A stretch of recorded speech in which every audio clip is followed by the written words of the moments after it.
Welcome back to MMA Al Dente. I'm here to talk about Phil Rowe taking on Jake Matthews. My prediction for this fight is Jake Matthews wins a decision. I think he's up against it physically here, or, at least height and reach wise against Phil Rowe. He's given up 4 inches of height and 8 inches of reach, or close enough. And that sucks, but I still think Jake is so much sharper as an athlete where he'll be able to handle that reach pretty well on the feet. And plus, Phil Rowe, even though he's got good long strikes, he's not Mr. Jouster. He doesn't make the most of his reach.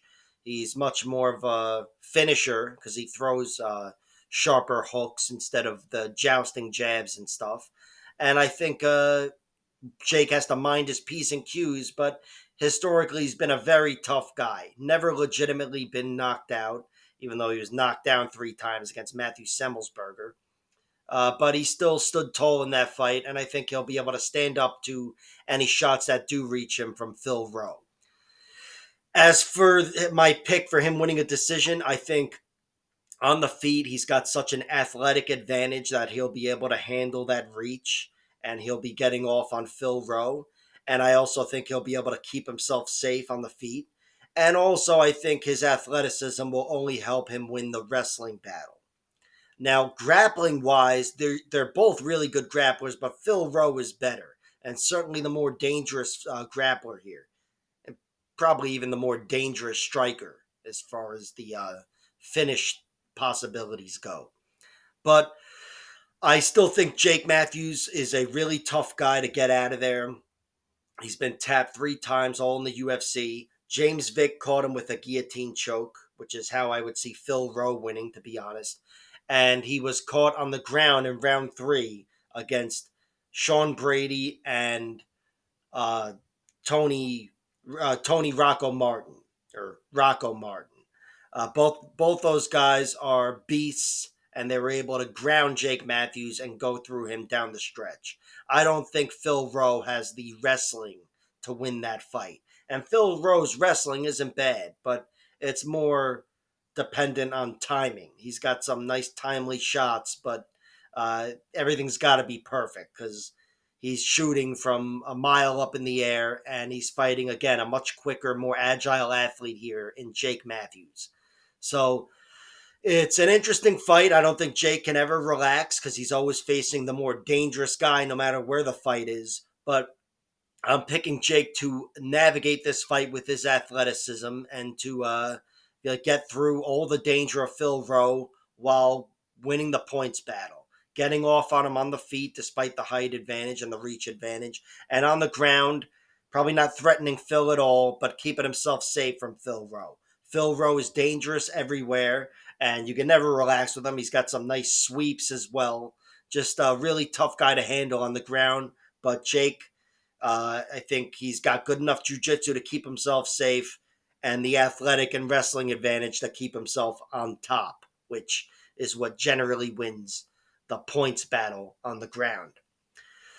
Phil Rowe has 4 losses. 3 of them are by decision, 2 of them in the UFC.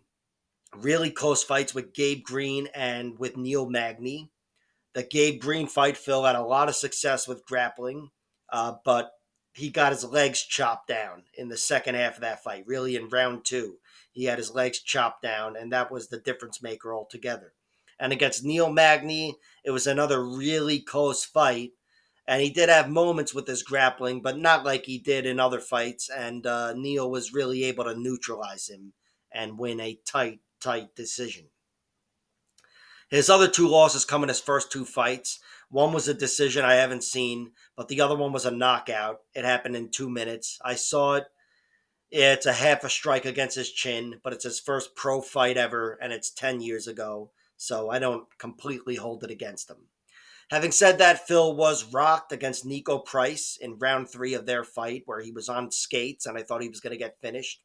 And even against Leon Shabazian on the Contender Series. I don't think he was rocked, but he got dropped technically, and the commentators were screaming, "Oh my God, he's going to get finished." It wasn't that big of a moment, as big as they made it seem like, but something happened there. So there's a little bit of doubt creeping in with Phil Rowe, but not even enough to amount strike against his chin. As for Jake Matthews, again, the one knockout loss, I don't even think I talked about this, but the one TKO loss was on the ground against Kevin Lee. Kevin Lee back mounted him and pounded him. That's not a strike against anything but his grappling. And you know what? That could haunt him here against Phil Rowe, but Kevin Lee is a much sharper athlete than Phil Rowe, a much sharper wrestler. But Jake has looked really healthy. Again, he's been knocked down some recently against Matthew Semmelsberger, but then he stood tall in a losing effort to Michael Morales. Not that he took the biggest beating in that fight, but still, I trust his durability to stand up to the danger of Phil Rowe. So my pick is Jake Matthews wins a decision. And my bet so far is I bet on Jake Matthews a little bit, but my primary bet is the over 2.5 rounds at minus 150. I just think if either guy wins, it's probably by decision. And I'm aware that Phil Rose never won a decision. He's got 10 wins, 10 finishes. But I just trust the traits of Jake Matthews, where Phil, I think if he was to win this fight, a decision is probably his best path to victory. Maybe a submission, to be honest. I don't want to commit to saying a decision is how he should win because Phil is very dangerous, but I think he's at a significant athletic disadvantage compared to the guys that beat Jake Matthews that way. So, aside from James Vick, who got him with the guillotine again. But I am picking Jake Matthews to win by decision. I'll wait for the props and see what Jake Matthews by decision looks like, as well as Phil Rowe by decision and submission and whatever else. Because this is an interesting fight here that I think can go a few different ways.